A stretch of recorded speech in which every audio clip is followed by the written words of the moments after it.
Good morning, everybody. It has been raining a lot this week, so we have been treated to many foggy, low-laying cloud mornings, and this morning is no exception. I would like you to take a gander at this beautiful morning sky and these low-laying clouds and fog. Take a look over here. It's like something out of the movies. Look at how these gray clouds and fog just lay down on this community like a magic spell or a blanket. It's cool. And then way over there in the distance, you can see the cloud actually going through the barns and the trees. It's really cool. I hope you can see that. I hope that it's picking it up this morning because it's pretty dark. But the light capture on this phone's camera is pretty dang good.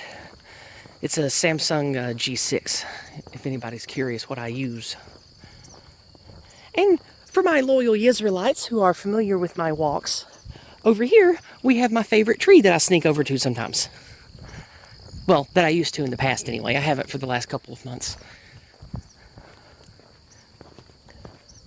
So, I thought that we could have a stroll this morning and talk about politics a little bit. Nothing too deep, nothing too frustrating, but we need to have a chat about why you, if you live in America, need to vote Republican this year.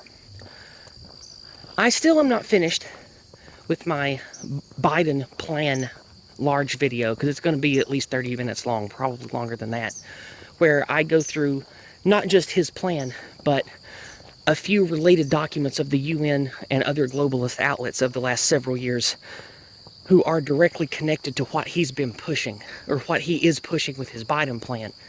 And we have to stop the left. They have gone completely off the rails. I think here's a good place. We got a nice barn in the background here. It's a good place to talk, so. That video will be done eventually, I promise. The reason that we all need, well, let's get something better. How about that? There we go, that's pretty. The reason that everybody this year needs to vote in America for the right is because of what Donald Trump and the Republicans will not do. What they will not do is they will not enact Biden's plan. They will not open the borders like a floodgate. They will not try to forcibly, from the top down, make everywhere in America an afflicted garbage dump like the cities they've controlled for decades. And there's more than I could say if I had my notes in front of me, but I don't.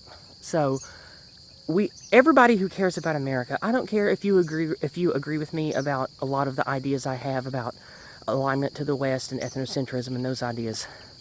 We need a country to function. We need a country that's not going to just immediately go off the cliff into the abyss. And that's where the DNC and Biden's plan will drag us all if they get in power. So don't let that happen. Punish the DNC for becoming so insane. At the ballot box this fall, punish them with votes. Vote R down the ticket. I don't care if you don't even usually vote Republican. Do it anyway. Even if you hate the Republicans. I don't like the Republicans. I've never liked the Republicans. The conservatives haven't conserved shit. Most of the people that are conservative aren't. They're just leftists by a different face. I don't like the Republicans, but I sure as hell am going to vote for every single one of them this fall that I can. And you should too. I really think you should. Because we have to punish these people for thinking it's okay to bring all of these anti-white ideas to the forefront, whip up an anti-white army that's burning 40 cities to the ground and committing atrocities that would otherwise be crimes if the cathedral media and the DNC weren't giving them a pass. Like, we have to say no in the way that we can, which is voting and using our words at work and on social media to fight this. Because we still have our words and our words still have power right now. If we get to the point with this to where our words no longer have power, it's going to be a very bloody, ugly civil war. And I want to avoid that, and you should too. Don't listen to these people that tell you to prepare for the end and to have a year's worth of ammo and stuff. Because if we get to that point, then there's no country left to save anyway. So, there's a vehicle coming. I'm going to have to put this down. There it goes. I can hear myself think again. But what I was saying is, don't listen to these people that act like they want a collapse and that a total collapse of the economy in the country is going to be good for us. It most certainly would be not good for anyone. And that's not something that we should aim for and accelerate and try to make happen. I'm not really a collapsitarian. I do sympathize with some collapsitarian views, but I am definitely not an accelerationist. I think that is ridiculous, and you should avoid people who are accelerationists. They're going to get you killed or thrown in jail, and we definitely don't need any of our people thrown in jail or killed.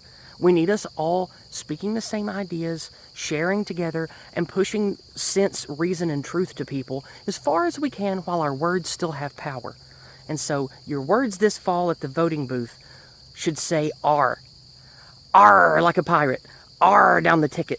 R for Donald Trump. That's what you should all do this fall. And let's clean house. Let's get all these crony Democrats, all these evil socialists out of office that we can. And then we can start working on the Republicans and getting that swamp drained. So that's all I got for you this morning. Walk with peace. Speak the truth. Goodbye and God bless.